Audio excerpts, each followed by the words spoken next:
আসসালামু আলাইকুম। দেশ ও বিদেশে যে যেখান থেকে দেখছেন সবাইকে ভয়েস অফ জামালপুরের পক্ষ থেকে প্রীতি ও শুভেচ্ছা। খবর পড়ছি আমি জিন্নাতুন নাহার। জামালপুরের দিকপাইত উপশহরের পেছনে জলাবদ্ধতায় পানিবন্দী ৩০ থেকে ৪০ পরিবার। দীর্ঘ ১ মাস ধরে মানবেতর জীবনযাপন। দ্রুত পানি নিষ্কাশনের দাবি ভুক্তভোগীদের। এস আলমের তথ্য ও ভিডিও চিত্রে দেখুন বিস্তারিত। জামালপুর সদর উপজেলার ১৪ নম্বর দিকপাইত ইউনিয়নের ৩ নম্বর ওয়ার্ডের দিকপাইত উপশহর সংলগ্ন সফুরা মার্কেটের পেছনে দীর্ঘদিনের জলাবদ্ধতায় চরম দুর্ভোগে পড়েছেন প্রায় ৩০ থেকে ৪০টি পরিবার। স্থানীয়দের অভিযোগ, প্রায় ১ মাস ধরে পানি জমে থাকায় বাড়িঘর ও চলাচলের রাস্তা পানিতে তলিয়ে গেছে।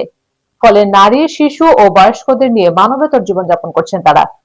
স্থানীয় সূত্রে জানা যায়, দিকপাইত উপশহরের পানি আগে এই এলাকা দিয়ে পূর্ব দিকে দিকপাইত স্কুল ও কলেজের পেছন দিয়ে বংশায় নদীতে নিষ্কাশিত হতো। তবে আমরা ৩০-৪০টা পরিবার দিকপাইত বাস স্ট্যান্ড সংলগ্ন ঢাকা জামালপুর মহাসড়ক সংলগ্ন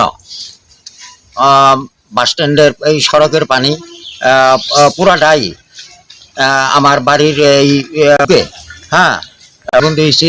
এই ব্যাপারে আমি কথা বলেছি এবং আমার বাড়ি পূর্ব পাশে এবং দিকপাইত ডিকে উচ্চ বিদ্যালয়ের পশ্চিম পাশে ওখানে একটা ঝোড়া ছিল, সেটাকে বাঁকাহারা বন্ধ করে আছে, যার জন্য এখান থেকে পানি নিষ্কাশনের কোনো ব্যবস্থা নাই। বিধায় আমরা দীর্ঘদিন যাবৎ পানিবন্দী অবস্থায় জীবনযাপন করিতেছি। সম্প্রতি কয়েকটি জমি প্লট আকারে বিক্রির উদ্দেশ্যে ইটের স্থায়ী প্রাচীর নির্মাণ করায় পানির স্বাভাবিক প্রবাহ বন্ধ হয়ে যায় বলে অভিযোগ স্থানীয়দের। এতে ঢাকা জামালপুর মহাসড়কের পূর্ব পাশ এবং দিকপাইত ডিকে উচ্চ বিদ্যালয়ের মাঝের এলাকায় পানি আটকে সৃষ্টি হয়েছে ব্যাপক জলাবদ্ধতা। পানি জমে থাকায় পানিবাহিত রোগ ছড়িয়ে পড়ার আশঙ্কা করছেন স্থানীয়রা। দ্রুত পানি নিষ্কাশনের ব্যবস্থা করে তাদের দুর্ভোগ লাঘবের দাবি জানিয়েছেন ভুক্তভোগী পরিবারগুলো।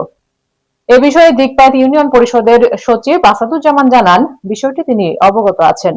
উপজেলা প্রশাসনের সঙ্গে কথা বলে দ্রুত প্রয়োজনীয় ব্যবস্থা নেওয়া হবে। দ্রুত প্রশাসনিক উদ্যোগের মাধ্যমে এই জলাবদ্ধতার স্থায়ী সমাধান হবে, এমনটাই প্রত্যাশা স্থানীয়দের।